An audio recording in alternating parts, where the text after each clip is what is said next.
Hi, Karl. Hi, Dan. Good to see you. Great to see you. And thank you so much for joining me for this discussion. So, for those watching today, this is Karl Hofmann, and Karl is the CEO of HealthX Partners and previously served as the president and CEO of Population Services International, PSI, where I got to know Karl. Prior to joining PSI in 2007, Karl had a distinguished career as an American diplomat, serving as U.S. Ambassador to the Republic of Togo, Executive Secretary of the U.S. Department of State, and Deputy Chief of Mission of the U.S. Embassy in Paris. Personally, to me, Karl, you are a leader that I've admired since I joined PSI in a program role in 2013. And a great part of what I've admired about you is how you, Karl, lead organizations through change with a presence of calm, but never aloof. And looking back, I'm realizing that I experienced you, among other things, as storyteller in chief, as PSI navigated change during the time that I was there.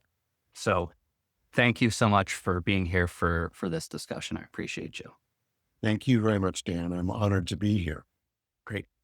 So, as I alluded to, you've led storied NGOs through change. And now you are leading multiple storied organizations through a major merger during a period of industry upheaval. What does the Karl Hofmann of 2025 understand about leading through turbulence and uncertainty that you may not have earlier in your leadership journey? And when, where, and how did you learn those lessons? Thanks so much, Dan. I mean, as you said, the industry that we're a part of, that you and I were a part of together, has been deeply disrupted in 2025. I will say, I think, even before I try to answer your question, the world that we occupy, the world of global health nonprofits, has really been constantly in change and evolution, certainly for the time that I've been associated with it, and for the decades prior to that, right? It's constantly evolved. It's part of the work of development. The nature of development is that everything is changing all the time, hopefully for the better and improving. So we've been part of that journey, but certainly the up tempo picked up in 2025 with the disruptions coming from the Trump administration.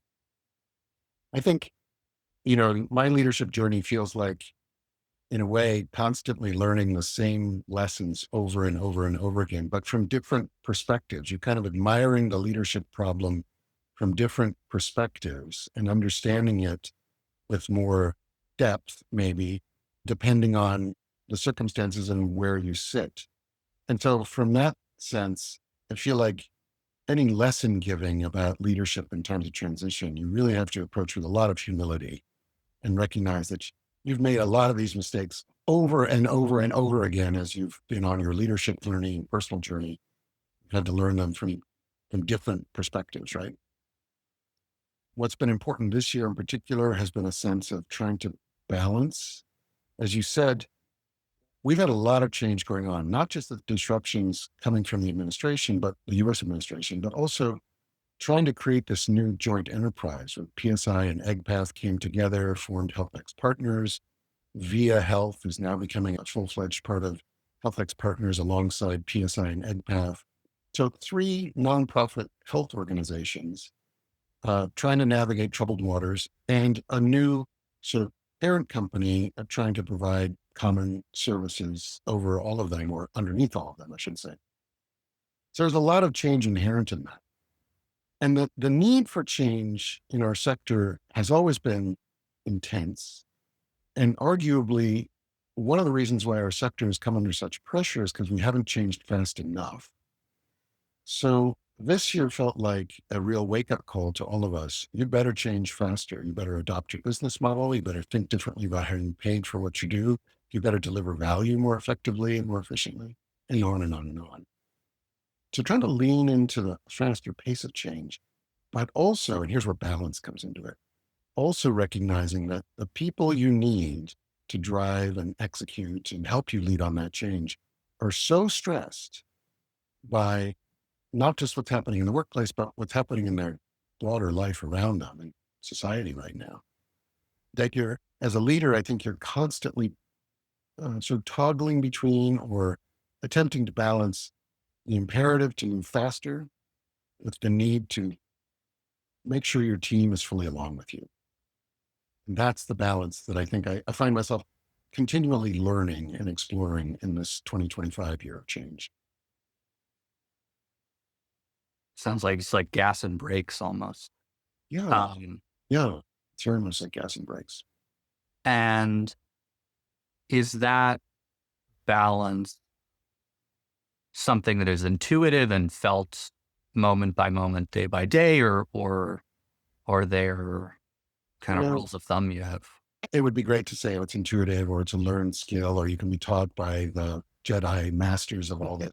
I think the truth is closer to like, some children's game we undoubtedly played at some point. It's like you navigate up to the point where some force field is suddenly impacting you, and then you have to shift course because that's an unpleasant experience. And then you find yourself up against another hot boundary. So it's kind of careening down the path, hopefully moving forward, but getting a lot of different input along the way to help you find the middle path.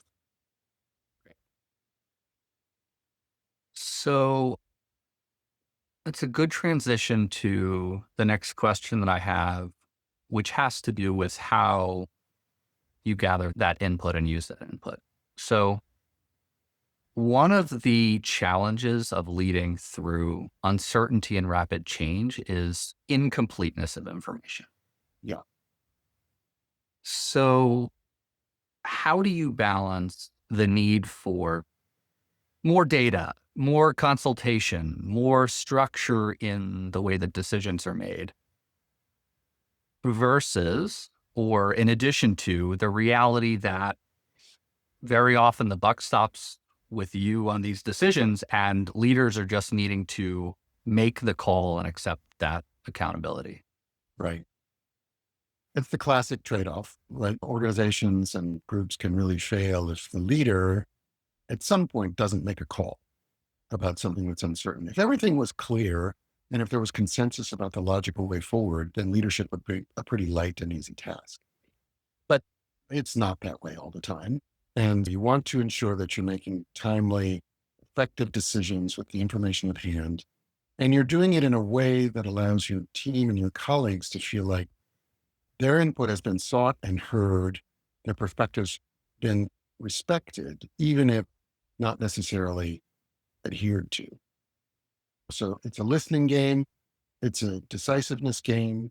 It's also a transparency game. I mean, I think it's really important for leaders when you're making decisions, as you're doing all the time with, as you said, incomplete information, to try and be as open as possible with like your process for decision making. Like, I'm going to hear this. I don't think we've heard enough. I think this needs to germinate some more. That's a perfectly defensible point of view. Or I think we've heard enough. We're not going to get to perfect. Here's what I think we have to do. And there's a coda to that too, which is we've all been in situations where we've seen a leader make a call and with incomplete information. And it's pretty clear over time that that turns out to be the wrong call. And the best leaders have to know also how to acknowledge that and to pivot and change and say, you know what, we made the wrong call or we didn't have the right information or now we see better. We're going to have to change course. Again, your communication skills become really important because otherwise people are going to assume you're just flip flopping and randomly trying to find the right answer. I think telling the story of how you're coming to these decisions, what input is material for you, and then what might cause you to change your mind, that's a pretty important way to teach leadership skills in the practice. Great. That's excellent. Excellent advice. Thank you. Shifting gears a little bit, there are two types, and I invite you to accept or reject the premise of this question. But there are two types of leading through change. There is initiating change And then there's responding to change that is imposed from the outside. And there's often a blur between the two. Yeah. Do you lead differently at all when you are initiating change versus responding to a changing outside environment?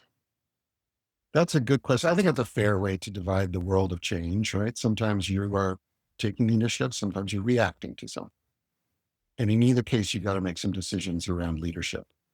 I think, yes, I probably have different styles in those different circumstances. When you're initiating change, particular, that's where you really want to double down on the sort of, assuming you have the time, the listening, the stakeholder engagement, the consensus building, the openness, the transparency about what you're trying to do. And then you can get the whole organization or group moving in a consistent direction if they felt like they understood why the change is necessary, right? So as you say, storytelling is super important. Narrative is super important. Why are we changing something that may feel comfortable? Why do we feel like we have to do this? What's the opportunity we're going after? Why do we feel like it's inherent on us to change, even though things may feel comfortable? All that I think is pretty much in scope when you're talking about an internally initiated change. When the change is in response to something outside, and let's define that a little more narrowly. Let's call it in response to some urgency or crisis Mhm. or Yeah. adverse event or adverse set of circumstances. Yes. Then you kind of have to flip into more decisive mode. And I think there your team and your people want to know that you're not just staring at the problem that's suddenly been you're being confronted with, that you are able to process, absorb, respond as appropriate to safeguard the mission, the organization, your people, the things you stand for and care about, or all of those together. And that, sometimes you really have to shortchange the consensus building, the stakeholder engagement, the listening part of decisiveness, because there's some outside event that causes you to just say, okay, we're not going to accept that. Here's how we're going to respond. Or this is a great opportunity. We have to act now. Here's what we're going to do. So it's probably a difference is more about pacing Yeah. and how much time you can take to build a healthy decision versus the urgency of having a quick decision. Yeah. And what I heard and really resonates about what people look to a leader for in crisis seems to be, people in an organization might be saying, I'm kind of freaking out. Like, is he freaking out? And it makes a big difference to see somebody who is able to process information to make quick decisions. And that makes a big impact psychologically. I have to say, I've been privileged to work, um, certainly in my current role, I've seen some of that, but particularly in my previous life when I was in the Foreign Service, at times of crisis, I've been around some very seasoned, experienced leaders who really amazed me with exactly what you just described, which is like, okay, let's focus on what we know. Let's focus on what we have to do first. Let's focus on what's important, most important to saving lives in some circumstances. Let's put the other things aside, but in a really calm, measured way. It's really reassuring when you're around somebody like that who knows how to lead in a crisis. Yeah. So this next question very much relates to this idea of how the leader meets psychological needs. So how can a leader help their people psychologically during times of upheaval? And what is the responsibility of the leader? And what do people just need to go through on their own, even if there's a desire to fix it for them? Yeah, that's a great observation.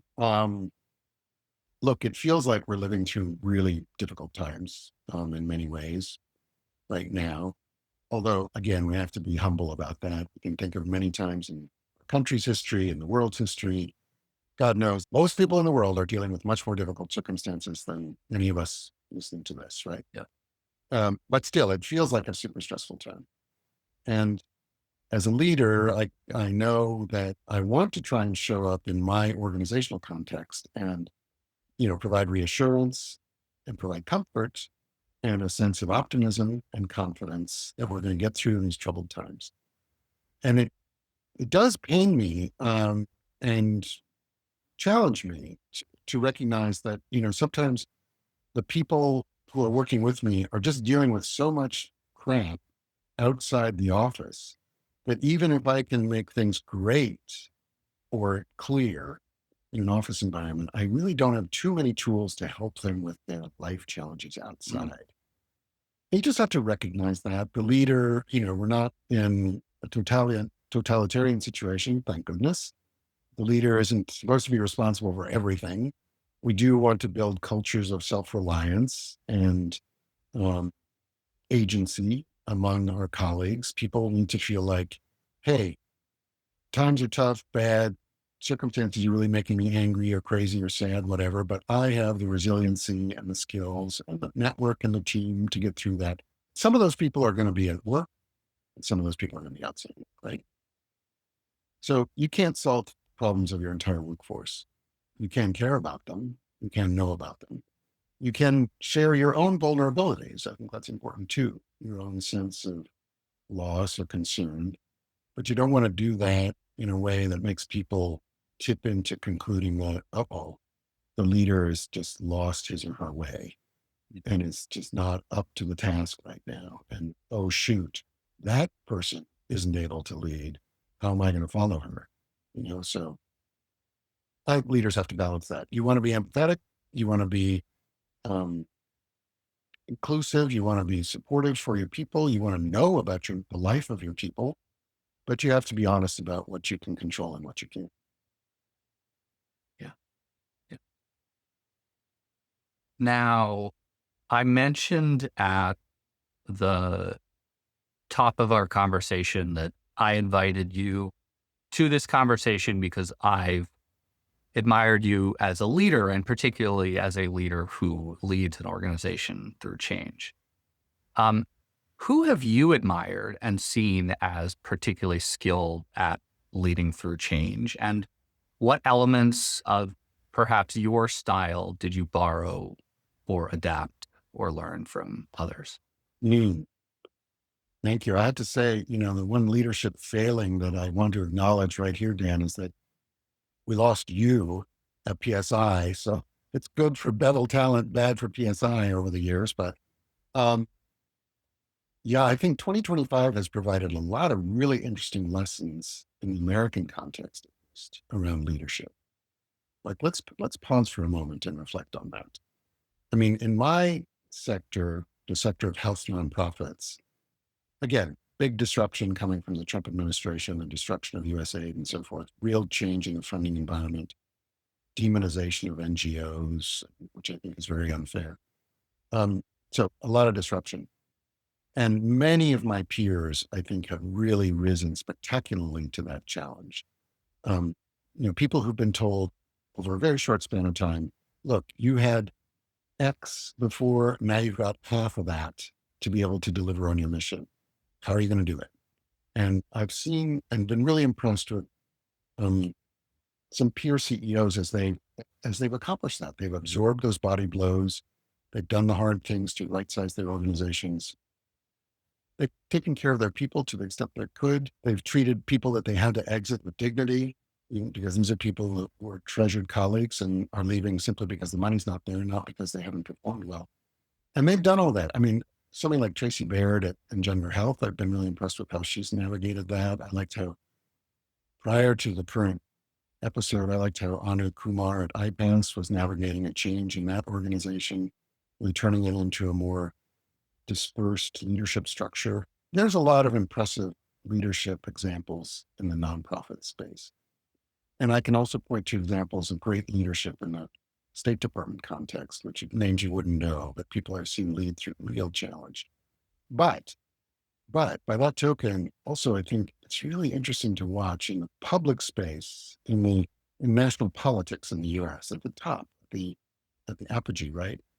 We have um, some examples coming from our current political leaders that are so at odds in terms of leadership culture with everything we've been taught as leaders for decades about the right way to lead an organization, to mobilize your people toward a cause, to invest in your people, to do right by your colleagues, peers, countrymen, whatever.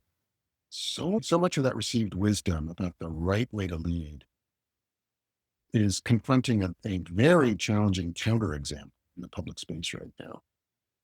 And I think it's causing all of us who have leadership roles, big or small, to think about, how do I show up and plant my flag around the leadership posture that's important to me? How do I demonstrate what I consider to be the right way to lead?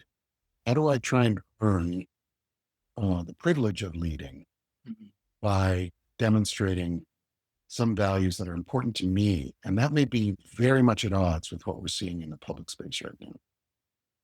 So I think it's not so much the example of people who've inspired me, but it's more like this moment we're living in right now of like, oh, I don't want to lead like that.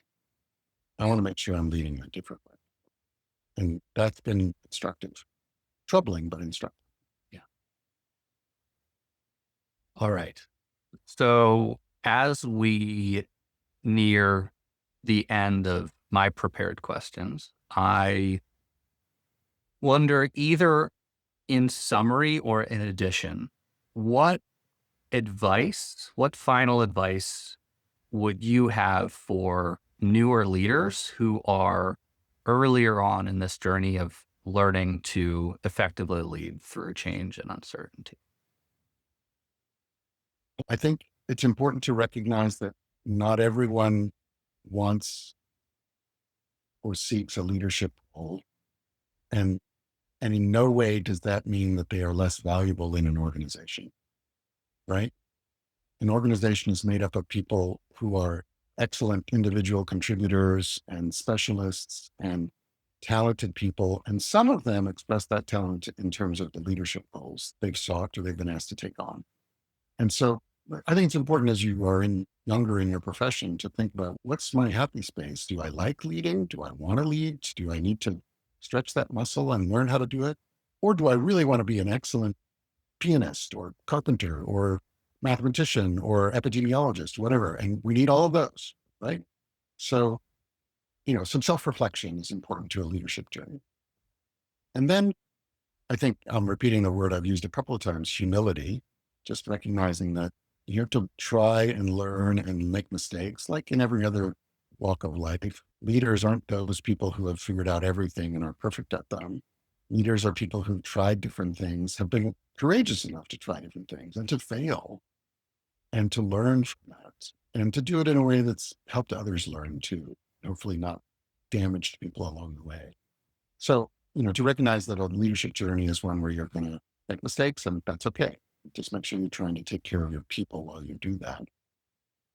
And then be inspired by people around you, by the questions you get asked, by the colleagues you get to work with, by people who above, beside, and beneath you in an organization who show real genius at leadership that you can learn from, because that's certainly been the case for me. To watch all these people around me show how to show up as a good leader, I've learned a lot from that. And then ultimately to just find joy. And if you don't find joy in it over time, you just shouldn't be doing it. You should be doing something else. But find joy in the real privilege of, in my case at least, in leading smart, talented people who are trying to improve the lives of others. And that can happen in many different walks of life, right? And it's just an amazing privilege to lead a group of people who are motivated by that. It's just an amazing privilege. So I feel lucky every day. Well, I think that's a great place to close. And I have felt privileged to get to have this time with you and to hear your wisdom. So, Karl, I very much appreciate you and thank you for the time and the wisdom today. Thank you, Dan. Good talking with you.